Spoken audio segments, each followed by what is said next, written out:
உலகெங்கும் வாழும் ராஜ் தொலைக்காட்சி அன்பர்களே, என் நெஞ்சம் நிறைந்த நேயர்களே, உங்கள் அத்துணை பேருக்கும் உங்கள் ஆத்மார்த்த ஜோதிடர் நங்கநல்லூர் டாக்டர் பஞ்சநாதனின் இனிய காலை வணக்கங்கள்.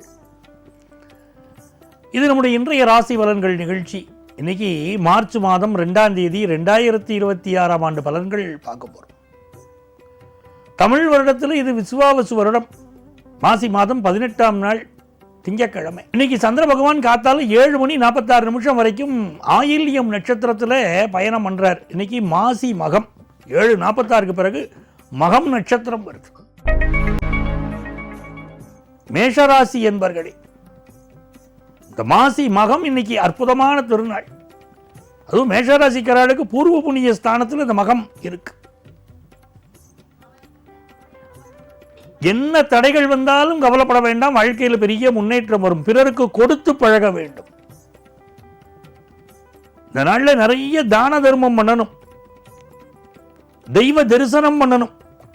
புனித குளங்களிலே நீராடக்கூடிய பழக்கம் நம்ம நாட்டில் உண்டு. இந்த மாசி மகத்திலே தெய்வத்தை வழிபாடு செய்வது பெரிய வெற்றிகளை கொண்டு வந்து தரும். தனலாபம், மன தைரியம் பெருக்கக்கூடிய நாள். ரிஷபராசி அன்பர்களே, இந்த நாள் புதிய புதிய முயற்சிகள் எல்லாம் பண்ணுவீங்க. புதுசா வீடு மனை வாங்கக்கூடிய முயற்சி, தாயுடைய ஆசீர்வாதம் பெறுவது, குடும்பத்தில் சந்தோஷம் எல்லாமே உண்டு. மனசில் இருந்த ஒரு கஷ்டம் நீங்கும். தேக ஆரோக்கியத்தில் இன்னைக்கு அக்கறை எடுத்துக்கணும், அது ரொம்ப முக்கியம். வீட்டில் ஒரு சின்ன ரிப்பேர் ஒர்க் இருந்தாலும் அதை பார்த்து நிவர்த்தி பண்ணணும்.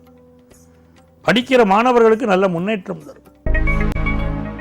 மிதுனராசி என்பர்களே, நீ இந்த வேளை இதனில் நேயன் எனை மறந்தால் நான் இந்த நானிலத்தில் நாடுதல் யாரிடமோன்னு மயிலாப்பூர் கற்பகவல்லியை இன்னைக்கு தரிசனம் பண்ணணும். தெய்வ திருத்தலங்களுக்கு இன்னைக்கு போயிட்டு வரணும். வாழ்க்கையில் எல்லா நன்மைகளும் உண்டாகும்.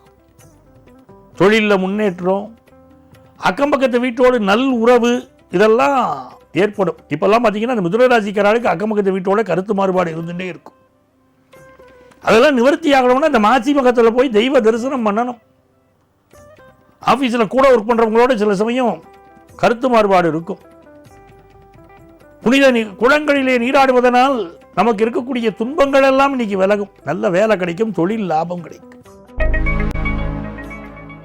கடகராசி அன்பர்களே, நல்ல காசு பணம் வரக்கூடிய ஒரு நாள். குடும்பத்தில் சந்தோஷம் வரும்.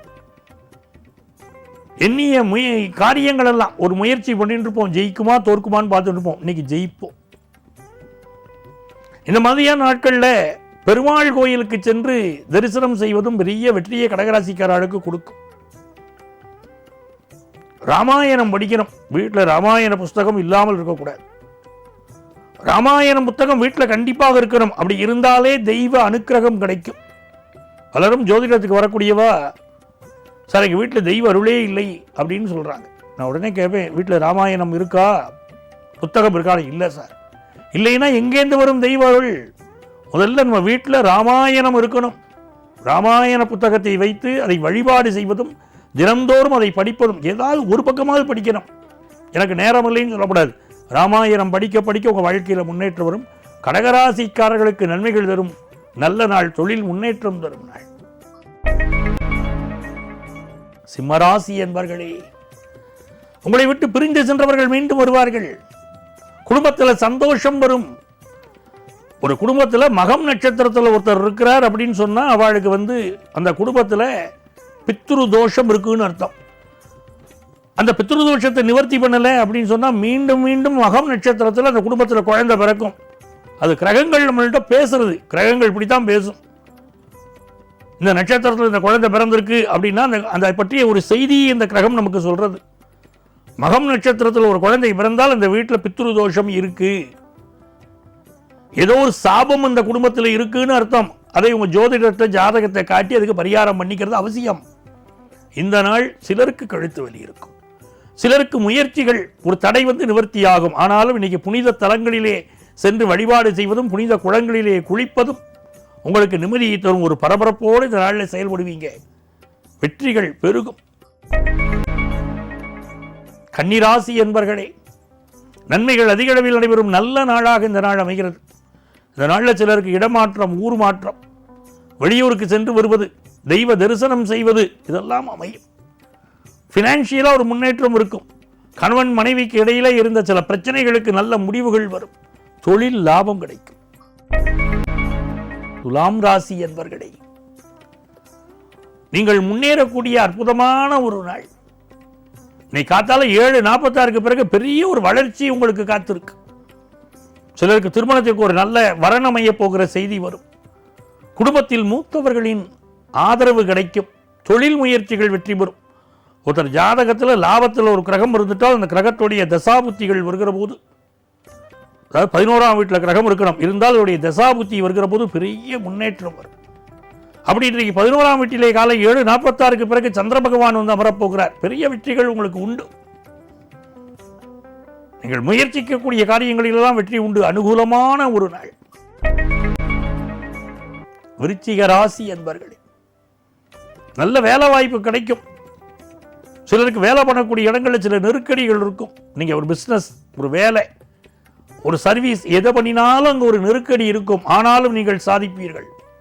உங்கள் அஞ்சா நெஞ்சம் சாதிக்கும். அவர் பேர் அஞ்சா நெஞ்சம்னு பேர் விருச்சிக ராசிக்காரர்களுக்கு. உறுதியோடு இருந்து எதையும் சாதிப்பார்கள். நல்ல விஷயங்கள் எல்லாம், முயற்சிகள் எல்லாம் வெற்றி பெறக்கூடிய நல்ல நாள். மன திண்ணமான நாள். தொழில் லாபம் பெருகும். ஃபாரின்ல போய் படிக்கிற வாய்ப்பு வரும்.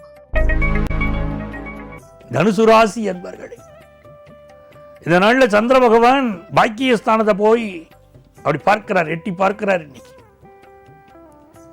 சந்திர பகவான் அப்படி பாக்கியஸ்தானத்தை பார்ப்பதனால ரொம்ப அற்புதமான ஒரு நாளாக இருக்கும். தெய்வ திருத்தலங்களுக்கு போயிட்டு வரணும். சில பேருக்கு கல்யாண விஷயம் இப்ப கைகூடும்.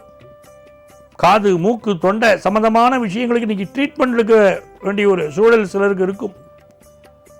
தந்தை வழி உறவினர்களின் உடல் நலத்தில் அக்கறை செலுத்தணும். மிகப்பெரிய வெற்றிகள் தேடி வரக்கூடிய நல்ல நாளாக, வெளிநாடு ஆப்பர்ச்சுனிட்டி கூடி வரக்கூடிய நாளாக இருக்கும். மகர ராசி என்பர்களே, தொட்ட காரியங்கள் துலங்கும். இந்த நாள்ல காலை 7:46 பிறகு பொறுமையாக செயல்பட வேண்டும். பயணங்களை அவாய்ட் பண்ணணும். எங்கேயும் கவனமாக சென்று வரணும். அம்மாவின் உடல் நலத்தில் அக்கறை எடுக்கணும். நம்ம உடல் நலத்திலும் அக்கறை எடுத்துக்கணும். யாரையும் நிந்தனை பண்ணி பேசக்கூடாது. நிதானமாக நடந்து கொண்டால் இன்றைக்கு வெற்றிகளை பெறலாம். இன்னைக்கு சந்திரன் 8ஆம் இடத்தில் சந்திராஷ்டமமாக வந்து அமர்கிறார். ஆகவே கவனமாக இருத்தலும் நல்லது. கும்பராசி என்பர்களே, குதூகலமான வாழ்க்கை காத்திருக்கு. கும்பராசிக்காரர்களுக்கு நல்ல தன வருமானம் வரும். சிலருக்கு கை வளையல், வாட்ச் இதெல்லாம் வாங்கக்கூடிய யோகம் வரும். குடும்பத்தில் சந்தோஷம் வரும். தெய்வங்களை தரிசனம் செய்து கையிலே முடிக்கயிறு சிலர் கட்டிக்கொள்வீர்கள். நீங்கள் கொடுக்கக்கூடிய சத்தியத்தை கடைபிடிப்பீர்கள். தன லாபம் பெருகும். உடம்பில் இருந்த வியாதி ஒன்று நிவர்த்தியாகும். குடும்பத்தில் நிம்மதி பெருகும் நல்ல நாள். மீனராசி என்பர்களே, பிசினஸ்ல நல்ல ஒர்க்கர் வேணும் கேட்குறீங்க பாருங்க, நல்ல ஒர்க்கர் இப்போ கிடைச்சிருவாங்க. சார் எனக்கு ஒரு நல்ல வேலை வேணும் கேட்குறவங்களுக்கு வேலை கிடைக்கும். ஹெல்த்தை மட்டும் கொஞ்சம் பார்க்கத்தான் வேண்டி இருக்கு. மீனராசிக்காரங்க கொஞ்சம் அசால்ட்டாக இருக்கீங்க. அப்படி இல்லாமல் உடல் நலத்தில் கொஞ்சம் அக்கறை எடுத்துக்கிட்டா நல்லது. இன்னைக்கு மாசி மகம் பாருங்க, புனித குளங்களில் சென்று நீராடுவது, தெய்வ தரிசனம் செய்வதெல்லாம் அற்புதமான பலனை கொடுக்குமே. நீங்கள் நினைத்த காரியமெல்லாம் வெற்றி பெறப்போகிற நல்ல நாள் மீனராசி அன்பர்களுக்கு. அன்பர்களே, நாளைய தினம் மீண்டும் சந்திப்போமா?